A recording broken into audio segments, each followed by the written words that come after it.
Շրջակա միջավայրի պաշտպանության ոլորտին ուղղվել է մոտավորապես 13.7 միլիարդ դրամ եւ Երևան քաղաքում աղբանության եւ սանիտարական մաքրման ծառայությունների, այդ թվում ձյան մաքրման աշխատանքների իրականացումն ապահովելու համար Երևանի աղբանության եւ սանիտարական մաքրման համայնքային հիմնարկին հատկացվել է 6.3 միլիարդ դրամ եւ կառուցվել են թվով 250 հարթակներ աղբամանների համար 1.3 միլիարդ դրամով ձեռք է բերվել թվով 27 հատուկ նշանակության մեքենա մեխանիզմներ, որոնք որ գալիս են արդիականացնելու մեր ամբողջ համակարգը եւ 2000 կենցաղային թափոնների կոնտեյներներ, տեղեկացնեմ, որ այս տարի ԵԱՍՄ հիմնարկը համալրվելու է կրկին մոտավորապես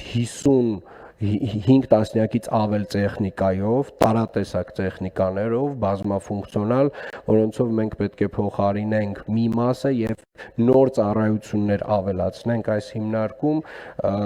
ավելի էֆեկտիվ սանմաքրման աշխատանքները կազմակերպելու համար կարելի է ասել, տենց լավագույն եվրոպական ստանդարտներին մոտեցնելու ճանապարհին ենք մեր ԵԱՍՄ հիմնարկը։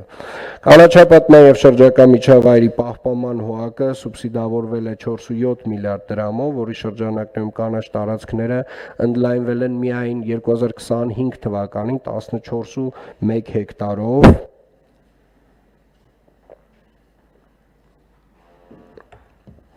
եւ պահպանվել է ընդհանուր 910 հեկտար կանաչապատ տարածք, թվով 39 ջրային կառույցներ արդիականացվել եւ վերականգնվել է շուրջ 35,000 գծամետր ոռոգման ջրագիծ։